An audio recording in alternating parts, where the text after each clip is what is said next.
గెలుస్తాడు అనుకుంటున్నా. ఎందుకు అంటే ఆయన ఒక్క దగ్గర కాదు, మల్టిపుల్ ప్లేసెస్లో నామినేషన్ చేసిండు కాబట్టి, సో ఎక్కడెక్కడి నుంచో తన ఫ్యాన్స్ తన దగ్గరకు వస్తున్నారు, ఓట్స్ వేస్తున్నారు కాబట్టి ఆబ్వియస్లీ తనే గెలిచే ఛాన్సెస్ చాలా హైలో ఉన్నాయి. అండ్ ఓట్స్ ప్రకారంగా చూసుకుంటే కూడా తనకే ఎక్కువ ఉంది కాబట్టి సో తనే వినే ఛాన్సెస్ ఉంది. అంటే ఇప్పుడు హీరో పరంగా అంటే సినిమాల పరంగా ఎంత ఫ్యాన్ బేస్ ఉన్నా కూడా ఓటింగ్ అంటే రాజకీయాలకు వచ్చేసరికి ఒక నమ్మకం ఉండాలి. మీ పాయింట్ నాకు అర్థమైంది.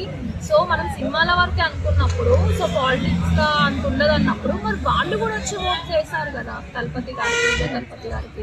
సో ఎందుకు వేశారంటావు అంటే ఒక నమ్మకం, విజయ్ తలపతి గారు వచ్చిరంటే ఏదో ఒకటి తీసుకొస్తాడని ఒక స్ట్రాంగ్ నమ్మకం ప్రజలకి. సో ఆ నమ్మకంతో కూడా ఓట్ చేసిరు అనుకోవచ్చు కదా. అంటే హీరోస్ సీఎంస్ అవ్వచ్చు కదా. అంటే హీరోస్ సీఎం కావద్దని కాదు.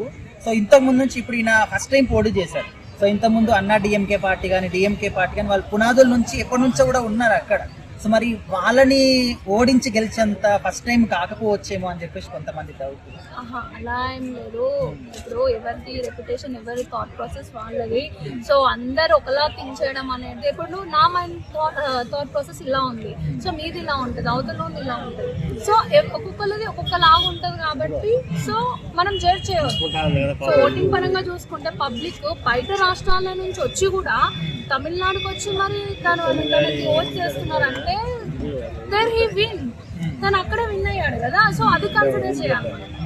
అంటే ఎప్పుడైనా పాపులారిటీ పరంగా ఇప్పుడు పవన్ కళ్యాణ్ గారు కూడా మన రెండు తెలుగు రాష్ట్రాలు చాలా క్రేజ్. సో ఆయన ఫస్ట్ టైం పోటీ చేసినప్పుడు అసలు చాలా మంది హోప్స్ పెట్టుకున్నారు, బట్ విన్ అవ్వలేదు. సో అక్కడ తమిళనాడు ఒకటే రాష్ట్రం, ఇక్కడ రెండు రాష్ట్రాలు. సో అక్కడ ఆయన మరి గెలవడం అనేది కొంచెం డౌట్. ఏం చెప్తారు? చేతుందండి. మనమైతే 100% గెలవాలనే చెప్పి మనస్ఫూర్తిగా కోరుకుంటాం. ఇంకా ఏం జరుగుతుంది ఏంది అనేది ఆ ఓటింగ్ రిజల్ట్ అనేది మొత్తం ఉంటది. సో నా వరకు వచ్చేస్తే మటుకు తను గెలవాలని చెప్పేసి మనస్ఫూర్తిగా కోరుకుంటున్నాం. All the very best Vijay Thalapathy గారు.